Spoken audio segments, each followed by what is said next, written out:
మరి పాండవులు తమ యొక్క స్థావరాన్ని మార్చుకొని ఇప్పుడు కామ్యక వనానికి వెళ్ళారు.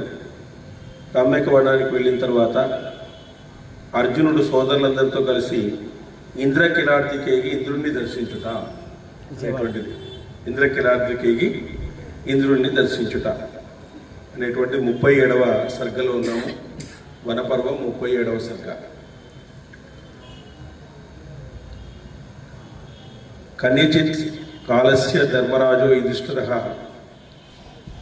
సంస్కృత్య ముని సందేశం ఇదం వచనమబ్రవీత్ వివక్తే విదిత ప్రజ్ఞం అర్జునం పునరశుభ స్వాంతపూర్వం స్మితం కృత్వా పాణిన పరిసంహృతం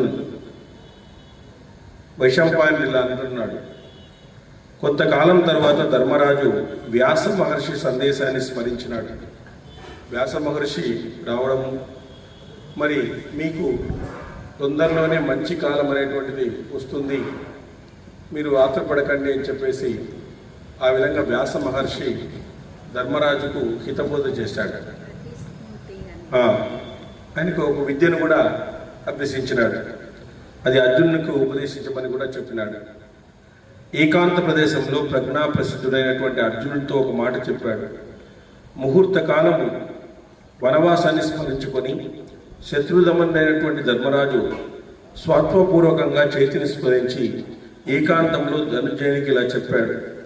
భరతనందన, భీష్మ, ద్రోణ, కృపకర్ణ, అశ్వత్థామలందు 4 పాదాల ధనుర్వేదం నేడు సంపూర్ణంగా ప్రతిష్టమై ఉన్నది. వాళ్ళు వేద విజ్ఞానాన్ని ఆచరించినారు. వేదాల్లో ఉండేటువంటి అస్త్రశస్త్రాలు కూడా వాళ్ళు పొందినారు. దైవ బ్రాహ్మణ మానుష పద్ధతులకు సంబంధించిన సర్వాస్త్ర ప్రయోగాలు సంపూర్ణంగా ఎరిగినారు. వాళ్ళు అస్త్రాల గ్రహధారణలు ప్రయత్నపూర్వకంగా ఎరుగుదురు. శత్రువులు ప్రయోగించిన ఆయా అస్త్రాల చికిత్స వారు కూడా ఎరుగుదురు. అంటే మనము ఏది అస్త్రాన్ని వేసినా శస్త్రాన్ని వేసినా దానికి విరుగుడు అనేటువంటిది వాళ్ళ దగ్గర ఉంది.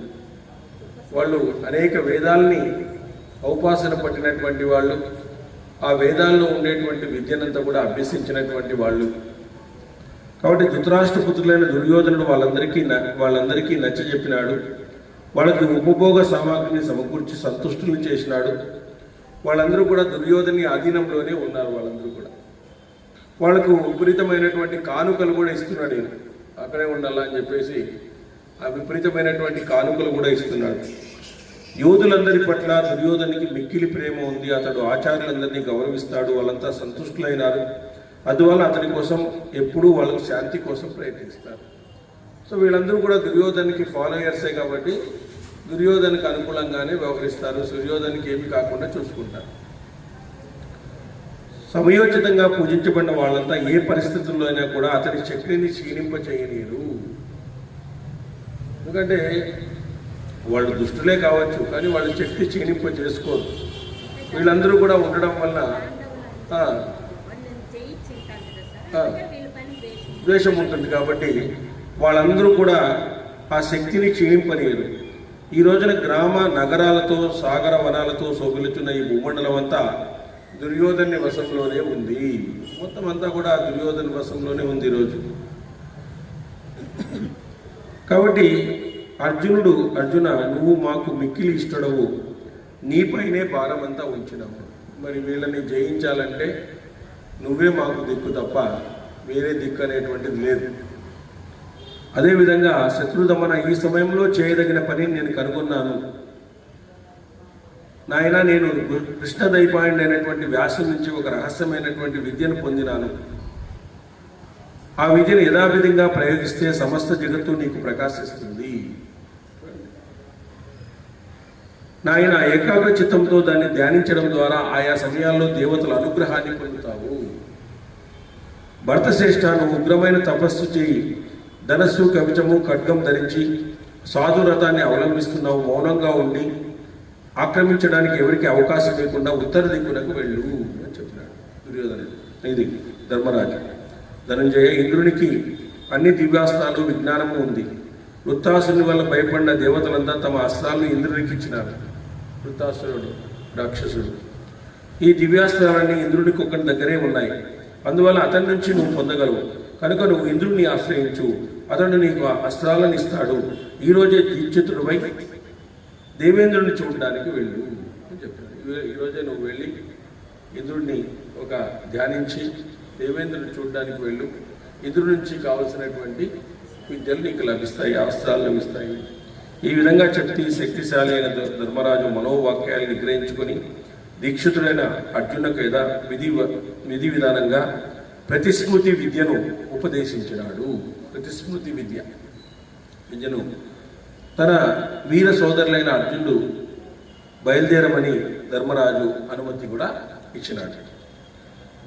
ధర్మరాజు ఆజ్ఞతో ఇంద్రుడిని చూడదగిన ధనంజయుడు అగ్నికి ఆహుతులిచ్చి బ్రాహ్మణులకు దక్షిణ ఇచ్చి వారు స్వస్తి వచనం పలికినాడు.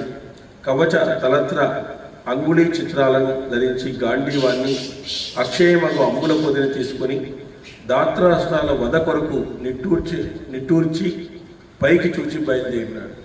దాత్రాష్ట్రాలను ఎట్లైనా కూడా వధించల్లా, మాకు ఇంత అవమానము చేసి మరి మోసంతో జయించి మా రాజ్యాన్ని తీసుకొని ఈరోజు మమ్మల్ని ఇక్కట్ల పాలు చేసినటువంటి వాళ్ళని ఎట్లయినా కూడా వధించాలా అని ఒక నిట్టూర్పు విడిచి ఆయన బయలుదేరినాడు. శరాసం ధరించి బయలుదేరిన అర్జునుడు చూసి బ్రాహ్మణులు సిద్ధులు అశ్రుతంగా భూతాలు ఇలా అయినాయి. బ్రాహ్మణులు జయాశిస్సులు ఇస్తూ కుంతినందున నీవు మనసులో కోరుకున్న దాన్ని శీఘ్రంగా పొందుతావు.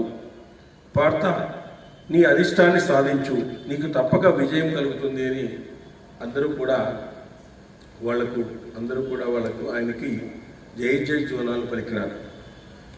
సాలోక్షం వంటి భుజాలు ఉరువులు గల అర్జునుడు ఎలా బయలుదేరుతుంటే అందరి మనసులోని అభిప్రాయాన్ని గ్రహించిన ద్రౌపది ఆ వీరునితో ఇలా అంది. ద్రౌపది అర్జునుడితో మాట్లాడుతూ, కుంతినందన ధనుంజయ, నిన్ను కన్నప్పుడు నీ తల్లి కుంతి నీ గురించి ఏమని భావించిందో, నీ మనసులో ఏమి కోరుకుంటున్నావో అవన్నీ నీకు లభించుగాక అని చెప్పింది.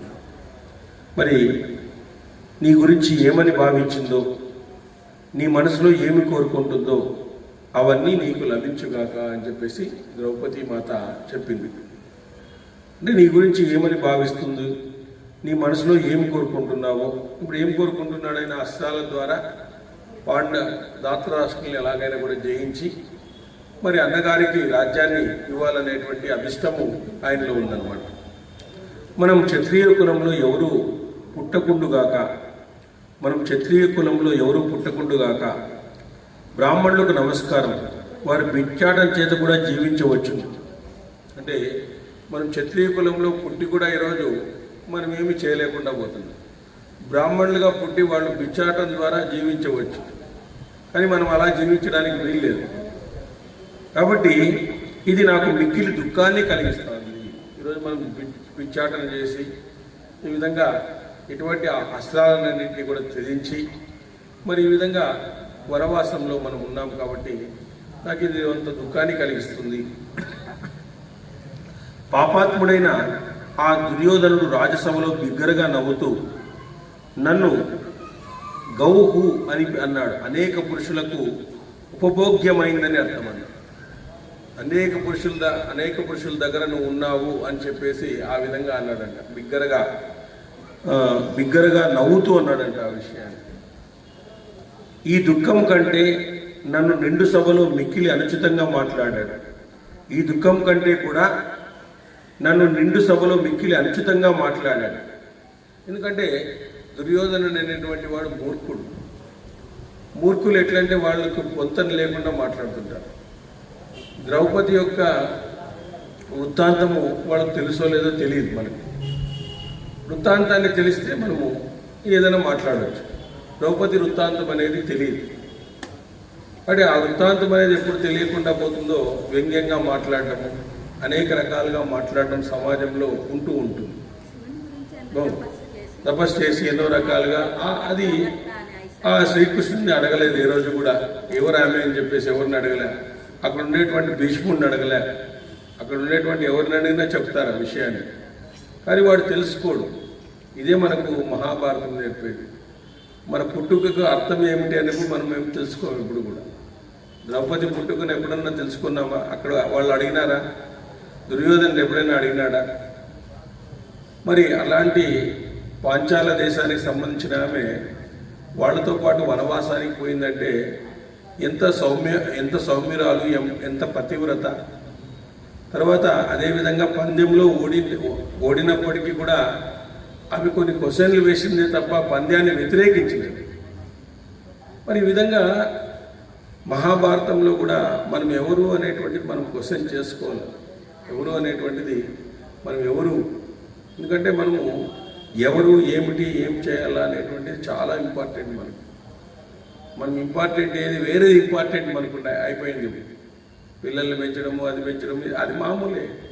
అవన్నీ అవి కర్తవ్యాలు, చేయాల్సింది తప్పదు.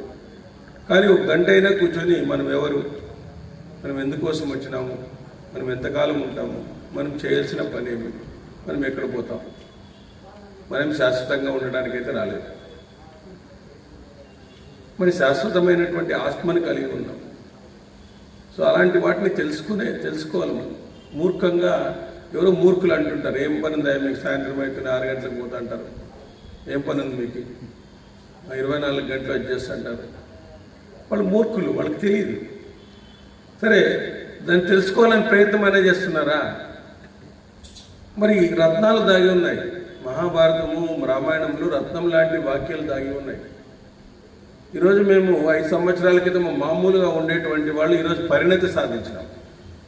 మేము యాక్చువల్గా చెప్పాలంటే మేము కూడా ఆ రోజు ఏదోలే ఊరికి చదువుకుంటూ పోతున్నాము.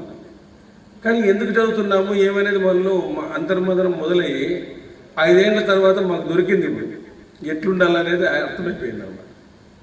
5 ఏళ్ల తర్వాత ఎలా ఉండాలి, ఏం చేయాలి, మేము ఎంత ఆదర్శంగా ఉండాలి, మేమేం చెప్పాలి, మనసా వాచ కర్మణ మనం తూచా తప్పకుండా పాటించాలి అనేటువంటిది మనలో వస్తూ ఉన్నది. మెల్లిమెల్లిగా రావడం అనేటువంటి జరుగుతుంది. అది ఆ పరిణతి రావాలి. మూర్ఖులు అంటుంటారు, మూర్ఖులు ఎంతోమంది అంటుంటారు, ఎవరు పట్టించుకోకూడదు. మనం ఎవరి జీవితం వాళ్ళదే. ఒక శిష్యుని యొక్క జీవితం గురువు చెప్పేంత వరకే. గురువు చెప్పిన తర్వాత శిష్యుని జీవితం శిష్యునిదే. ఇప్పుడు రామకృష్ణ పరమహంస ఆయన తపస్సు చేస్తూ ఉంటే, వివేకానందుడు తపస్సు చేస్తూ ఉంటే, అయ్యా నువ్వు తపస్సు చేయడానికి కదా వచ్చిండేది, లేయప్ప అన్నాడు. నువ్వు మన సంస్కృతిని ప్రపంచమంతా చాటల్లా, నువ్వు వీడు తపస్సు చేసుకుంటావు అంటే ఏం ప్రయోజనం ఉంది అని చెప్పేసి ఆయన పంపించేసినాడు. ఇప్పుడు ప్రపంచమంతా మన దేశ సంస్కృతిని పొగుడుతూ ఉంది. ఈరోజు ఆయనకి ఇచ్చిండే 7 నిమిషాల్లో, చికాగో మహాసభల్లో ఆయనకి ఇచ్చినటువంటి 7 నిమిషాల్లో my brothers and sisters of America అన్నప్పుడు 5 నిమిషాలు చప్పట్లు కొట్టినారు లేచి వాళ్ళందరూ. మిగతా వాళ్ళంతా వాళ్ళకి జెంటిల్మెన్, లేడీస్ అంటే జెంటిల్మెన్ అన్నారు. వివేకానందుడు my dear sisters and brothers అంటూనే వాళ్ళకు ఒక రకంగా అయిపోయింది మనసులో.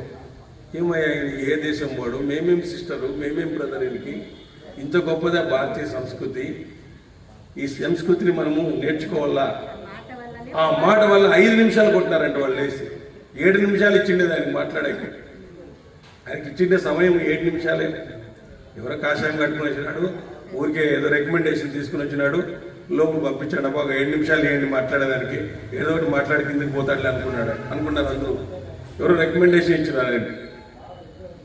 అమెరికాలో ఉన్న ఆమె రికమెండేషన్ చేసింది. ఆ రికమెండేషన్ లెటర్ లేకుండా పోతే లోపలికి పోయేవాడు కూడా కాదు. ఆ రికమెండేషన్తో లోపలికి పోయినాడు ఆయన. ఆ మాట అంటూనే 5 నిమిషాలు చప్పట్లు కొట్టినారు. ఇంక 2 నిమిషాలు మిగిలిండేది. మళ్ళీ 2 గంటలు మాట్లాడమని చెప్పినారు ఆయన. 2 గంటలు కడిగేసినాడు మొత్తం అంతా హిందూ సంస్కృతి గురించి. అందుకే ఈరోజు ఫారిన్ కంట్రీస్ వచ్చేసి కుటుంబ వ్యవస్థను వాళ్ళు ఆదరిస్తున్నారు. కాశీలో వచ్చి పెళ్లి చేసుకుంటారు ఫారినర్స్. కాశీలో వస్తాను, కాశీ అక్కడంతా వచ్చి పెళ్లి చేసుకుంటున్నారు. ఇదే కరెక్ట్, అది కరెక్ట్ కాదు, మన సంస్కృతి కరెక్ట్ కాదు అని చెప్పేసి ఇప్పుడు వస్తాను. చూడండి, వాళ్ళు మారుతున్నారు, మనం మారడం లేదు.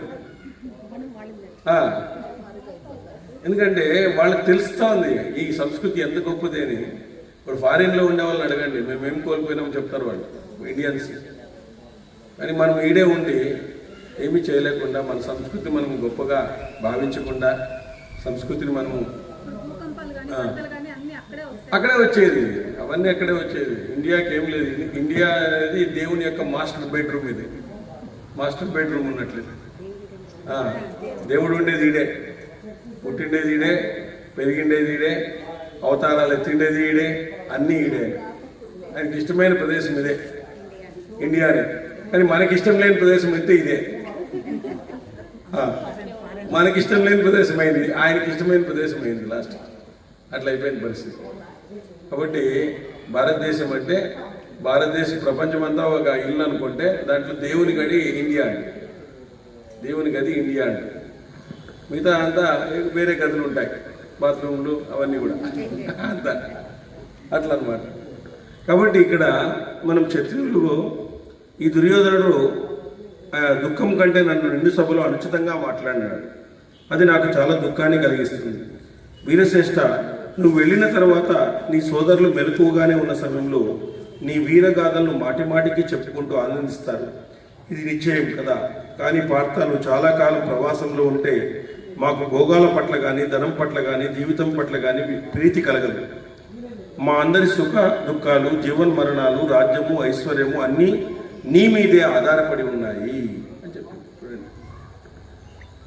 నీ గాథను మిగతా వాళ్ళంతా కూడా బాగా చెప్పుకోవాలా నువ్వు చేసినటువంటి పనికి. అదేవిధంగా మాకు భోగాల పట్ల కానీ, ధనాల పట్ల కానీ, జీవితం పట్ల కానీ మాకు ప్రీతి కలగడం లేదు.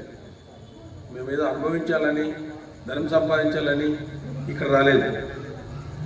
మా అందరి సుఖ దుఃఖాలు, జీవన్ మరణాలు, రాజ్య ఐశ్వర్యము అన్నీ కూడా నీ మీదనే ఆధారపడి ఉన్నాయి. ఈరోజు నువ్వే మాకు కుంతినందన, భరతనందన, నీకు శుభమగుగాక అని చెప్పేసి ద్రౌపది కూడా వీడుకోలు పలికిందనమాట. నీకు శుభమగునయ్యా, ఈ అస్త్రశస్త్రాలన్నీ కూడా ఇంకా సాధిస్తే ఎటువంటి వారినైనా కూడా మనం జయించడానికి అవకాశం ఉంది. మహాబల, నువ్వు బలవంతులతో విరోధం వద్దు, నిర్విఘ్నంగా విజయం కోసం శీఘ్రంగా వెళ్ళు. దాత విధాతకు నమస్కారం, క్షేమంగా వెళ్ళి ఆరోగ్యంగా వెళ్ళిరా, క్షేమంగా వెళ్ళి ఆరోగ్యంగా వెళ్ళిరా. ధనంజయ, హి, శ్రీ, కీర్తి, ధృతి, పుష్టి, ఉమా, లక్ష్మి, సరస్వతి ఈ దేవతలందరూ ప్రయాణంలో నిన్ను రక్షించుడుగాక. హి, శ్రీ, కీర్తి, ధృతి, పుష్టి, ఉమా, లక్ష్మి, సరస్వతి వీళ్ళందరూ కూడా నిన్ను రక్షించుగాక అని చెప్పింది. నువ్వు పెద్దవారిని గౌరవిస్తావు, పెద్దన్న గారి మాటను ఆచరిస్తావు. భర్త శ్రేష్ఠ, నీకు శాంతి కలగడం కోసం నేను వసురుద్ర, ఆదిత్య, మద్గణాల, విశ్వదేవతల సాధ్యులను ప్రార్థిస్తాను. అంతరిక్షంలో ఉన్న దివ్యులైనటువంటి భూతాల నుంచి, మార్గంలో విఘ్నం కలిగించే ఇతర ప్రాణుల నుంచి నీకు శుభమవుగాక. నీకు ఎటువంటి తొందర లేకుండా, ఇది రాక్షస పీడ లేకుండా నువ్వు హాయిగా ఇంద్రుని దగ్గరికి పోయే విధంగా మేమందరూ కూడా నీకు అనేకమైనటువంటి భూతాల నుంచి ముక్తి కలిగించడానికి అనేకమైనటువంటి ప్రార్థనలు మేమందరూ చేస్తాము అని చెప్పేసి ఆమె చెప్పిందన్నమాట. వైశంపాయనుడి రాజా ఈ విధంగా మంగళ వచనాలు పలికిన యశస్విని అయిన ద్రౌపది విరమించింది.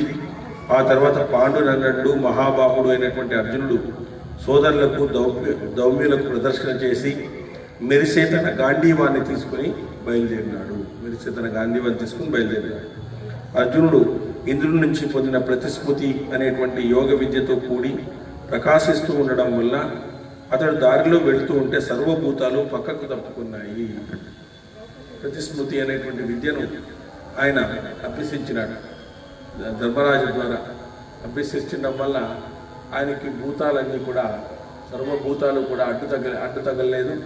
అంటే ఆత్మజ్ఞానం ఉంటే మనిషికి ఏవి అడ్డు తగలదు, ఎవరు అడ్డు తగలరు. ఆత్మజ్ఞానం అనేది అంత గొప్పది. ఆ జ్ఞానం అనేది మనము సాధించుకోవాలి.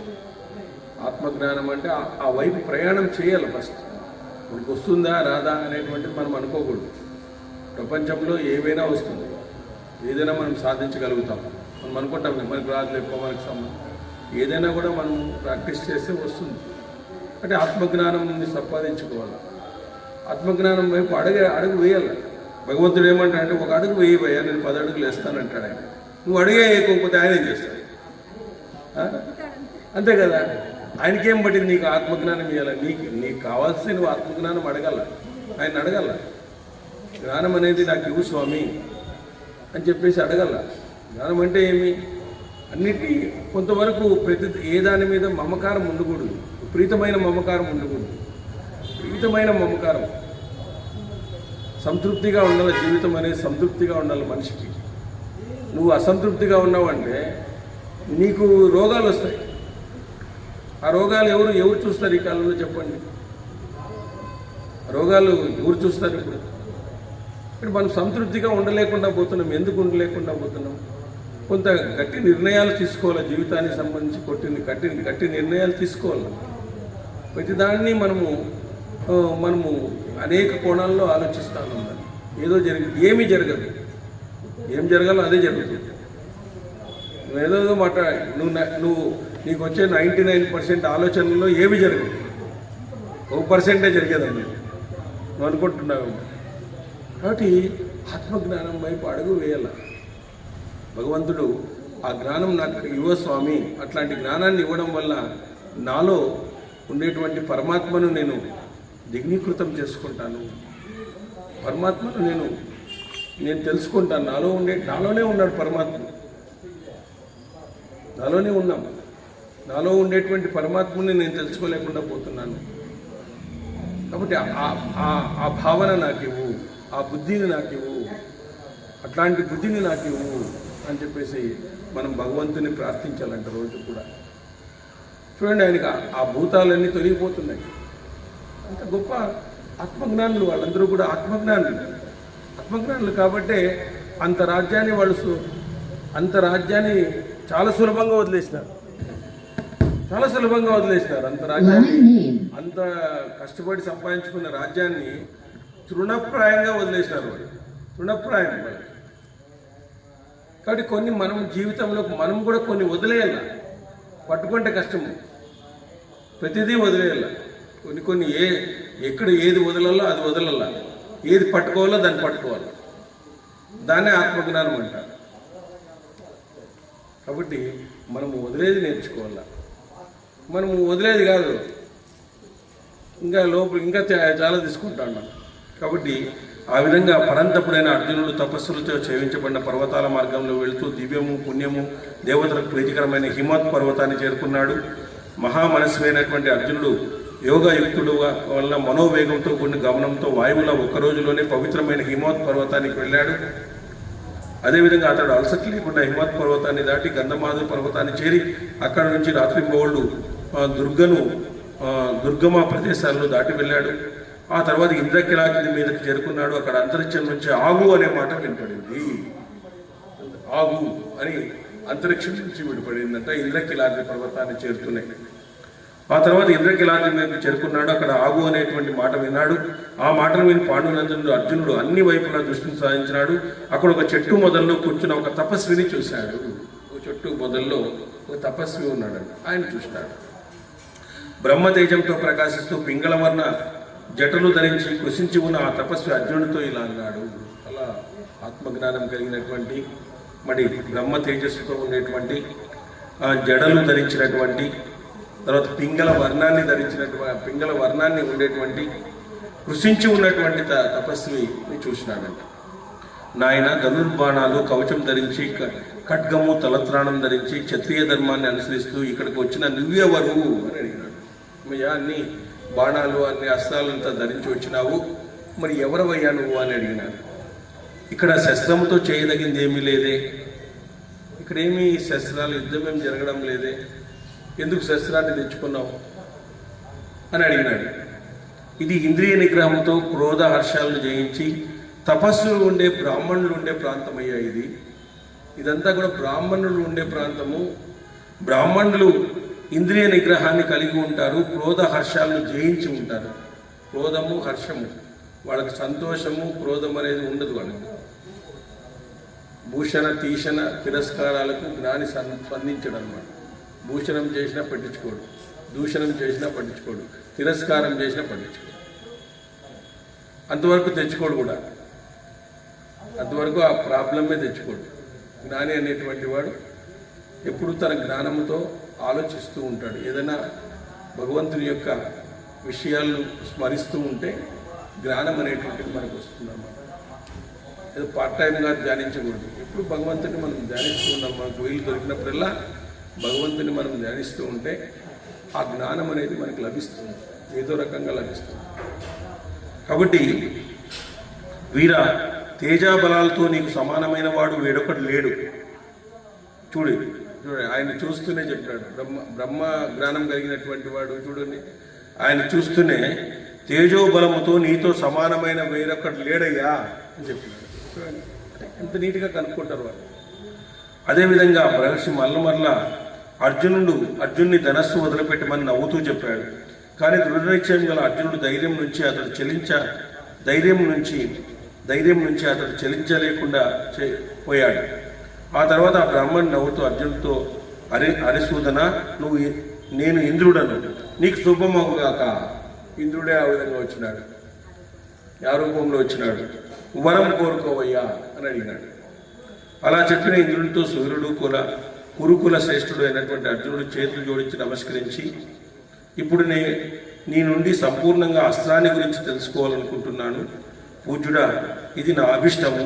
ఆ వరాన్ని నాకు ఇవ్వండి. మేము అస్త్రాల గురించి తెలుసుకోవాలనుకుంటున్నాము, మరి ఆ అస్త్రాలను మాకు ఇవ్వండి అని చెప్పి అడిగినాడు. అప్పుడు ఆయన సంతోషించి ఇంద్రుడై నవ్వుతూ అర్జునుడితో ఇలా అన్నాడు. ధనంజయ, ఇక్కడికి వచ్చిన నీకు అస్త్రాలతో పని ఏమిటి? నీకు ఇష్టమైన లోకాలను కోరుకో, నువ్వు పరమస్థితిని పొందావు.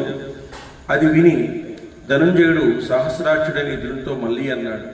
ఇంద్రుడు ఏమన్నాడంటే, ఆయన టెస్ట్ చేస్తున్నాడు. నీకు అస్త్రాలతో పనేమయ్యా? ఇక్కడ ముల్లోకాలు ఉన్నాయి, ఇక్కడ నీకు ఇష్టమైన లోకాన్ని కోరుకో, నువ్వు పరమస్థితిని పొందావు. ఇక్కడికి రావడమే నువ్వు పరమస్థితిని పొందినట్ల. కాబట్టి చూడండి, కాబట్టి అది విని ధనంజయుడు సహస్రాక్షుడైన ఇంద్రునితో, త్రిదశాధిప, లోభం వల్ల కానీ కామం వల్ల కానీ నేను ఇక్కడికి రాలేదు. దైవత్వం కానీ సుఖం కానీ సంపూర్ణమైన దేవతల ఐశ్వర్యం కానీ నేను కోరుకోవడం లేదు. నేనేంటి కోరుకోవడం లేదయ్యా. కామం వల్ల కానీ లోభం వల్ల కానీ నాకేదో కావాలని చెప్పేసి నేను రాలేదు. దైవత్వం కానీ సుఖం కానీ సంపూర్ణమైన దేవతల ఐశ్వర్యం కానీ నేను కోరుకోవడం లేదు. సోదరులని అడవిలో వదిలి విరోధాన్ని పోగొట్టుకోలేక సర్వలోకాల్లో శాశ్వతమైన అపకీర్తిని నేను పొందుతాను. ఇలా చేసినాను అనుకోండి, నా సోదరులను పోగొట్టుకొని నా సోదరులకు మోసం చేసిన వాడై నేను అపకీర్తిని పొందుతాను ఇక్కడికి ఉంటే. అర్జునుడు ఇలా చెప్పగానే విశ్వవందితుడు శత్రు సంహనుడు అయినటువంటి ఇంద్రుడు మధురమైన మాటలతో అర్జునుడు ఊడేస్తూ ఇలా అన్నాడు. నాయన, త్రినేత్రుడు, శూలధారుడు, భూతేశుడు అయినటువంటి శివుణ్ణి నువ్వు దర్శించగలిగితే అప్పుడు నీకు అన్ని విధాల దివ్యాస్త్రాలు ఇస్తాడు. ఆయన జ్ఞానానికి సంకేతం కదా. శివుడు జ్ఞానానికి సంకేతం. జ్ఞానం ఇవ్వాలంటే శివుడే ఇవ్వాల్సిందే. కాబట్టి నువ్వు దర్శించగలిగితే అన్ని విధాల దివ్యాస్త్రాలు ఇస్తాడు. కుంతీ కుమార, పరమేశ్వరుడైన మహాశివుణ్ణి దర్శించడానికి ప్రయత్నం చేయి. అతన్ని చూడడం వల్ల నీకు సంపూర్ణ కార్యసిద్ధి కలుగుతుంది. అటుపై స్వర్గానికి కూడా వెళ్తావు. అతన్ని చూడడం వల్లనే మనకు సంపూర్ణ సిద్ధి కలుగుతుంది. అర్జునుడికి ఈ విధంగా చెప్పి ఇంద్రుడు అదృశ్యమైనాడు.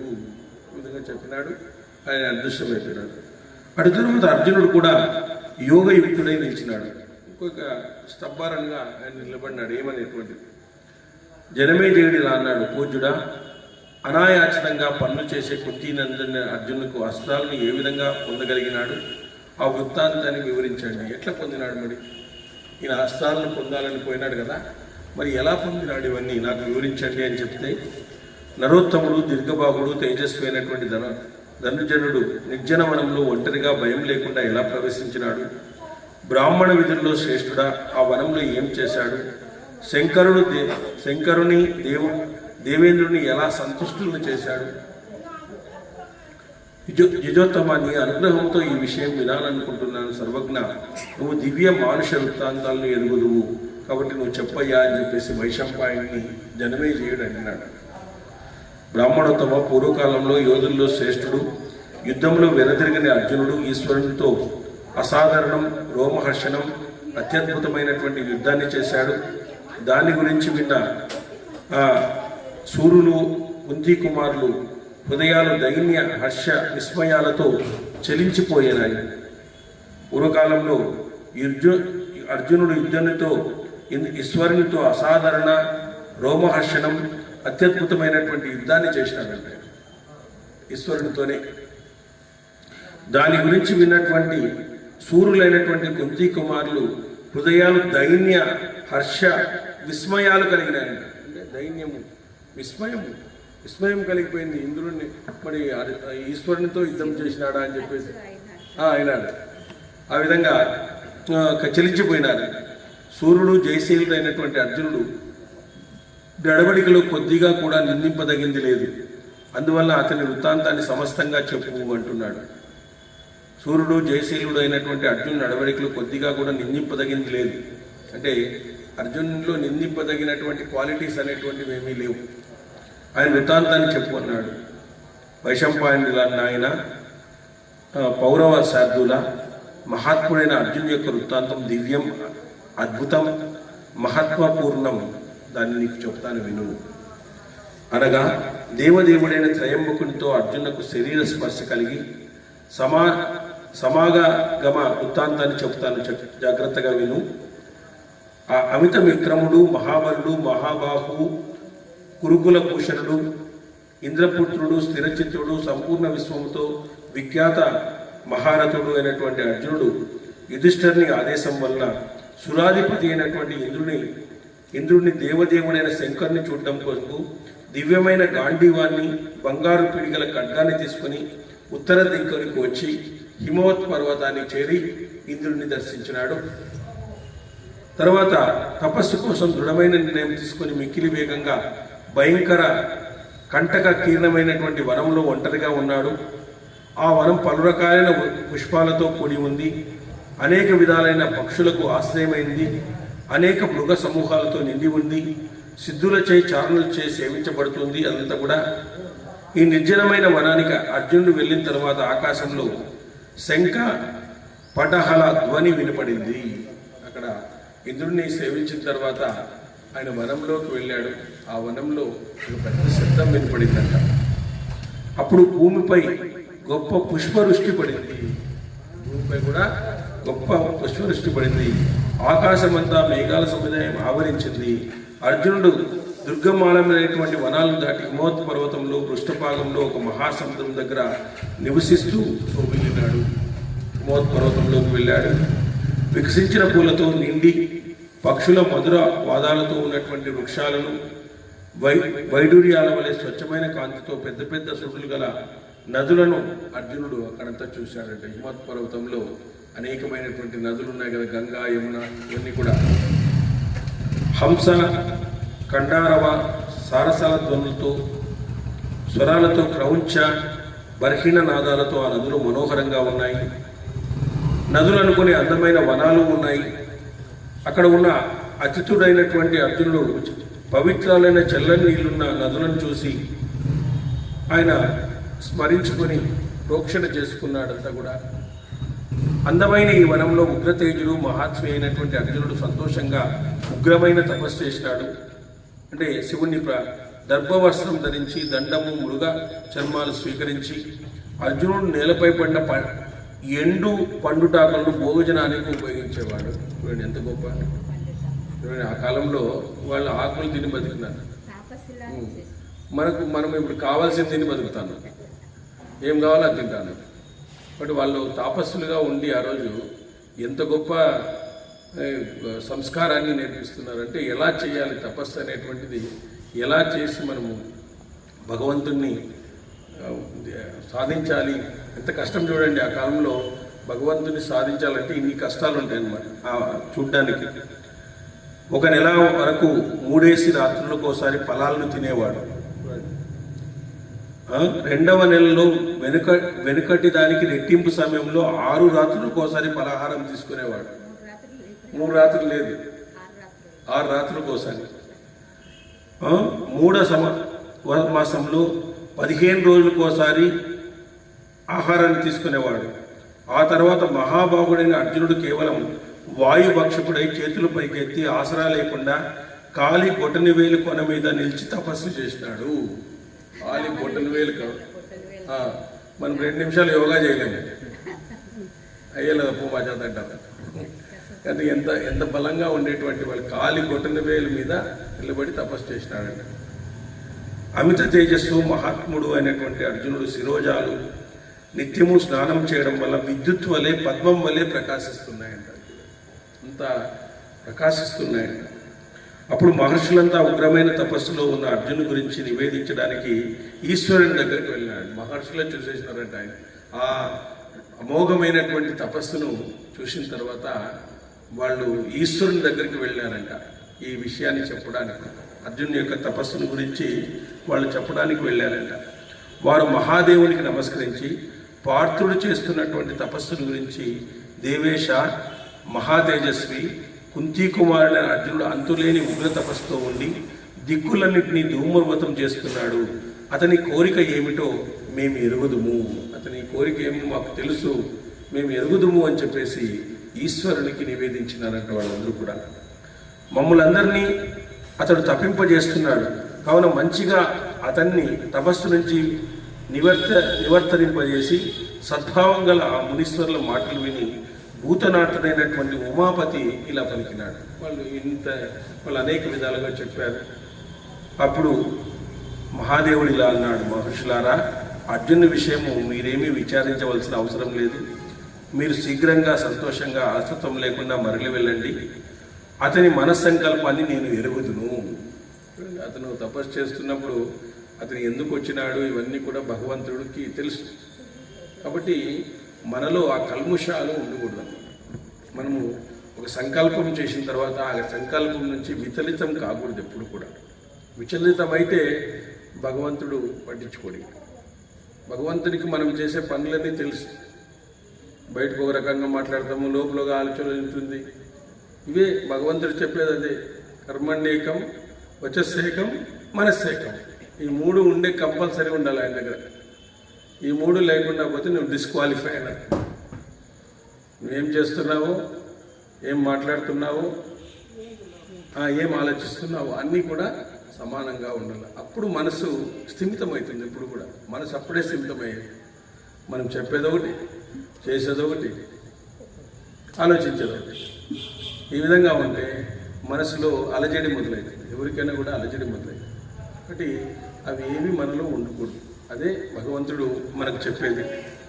అతనికి స్వర్గం పట్ల కోరిక లేదు, ఐశ్వర్యం కానీ ఆయువు కానీ అతను కోరుకోవడం లేదు.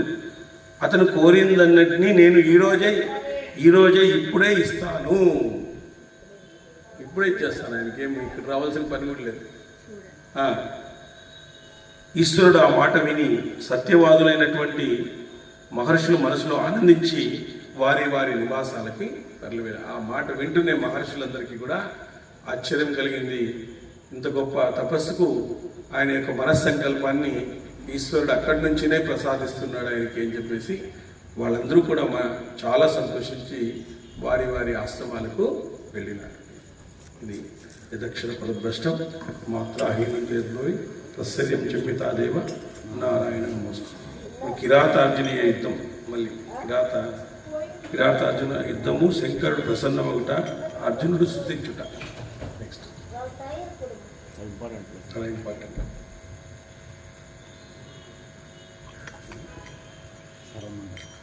సర్వమంగళ నామ సీత రామ రామ, సర్వవినుత శాంతిదాత రామ రామ.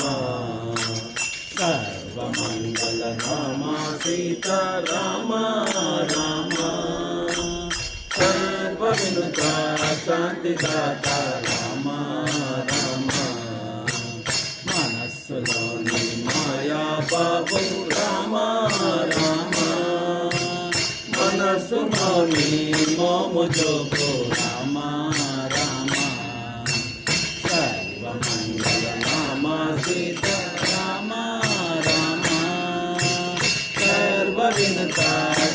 శాంతి దాత రామ రామ నీవు నేను వేద బుద్ధి పాపే నాలో తెలుపమాని జ్ఞాన సిద్ధి రామ రామ సర్వమంగళ నామ సీత రామ రామ సర్వ వినుత శాంతి దాత రామ రామ కామ క్రోధ లోభ మోహ పాశా బోలా కడకు త్రోసి కావుమయ్యా రామ రామ సర్వమంగళ నామ సీత రామ రామ సర్వ వినుత శాంతి దాత రామ రామ ఏకశిలాపురవాస సీత రామ రామ లోకేశ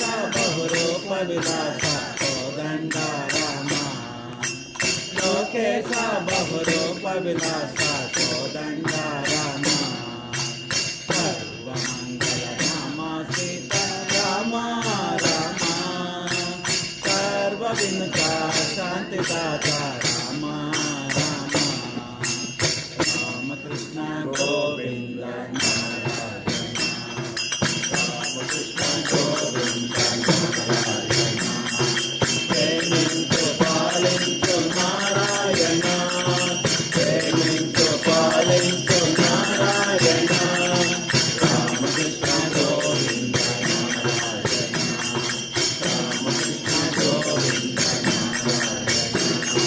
నారాయణ హరి నారాయణ నారాయణ హరి నారాయణ నారాయణ హరి నారాయణ నారాయణ హరి నారాయణ నారాయణ హరి హరి నారాయణ శ్రీమన్నారాయణ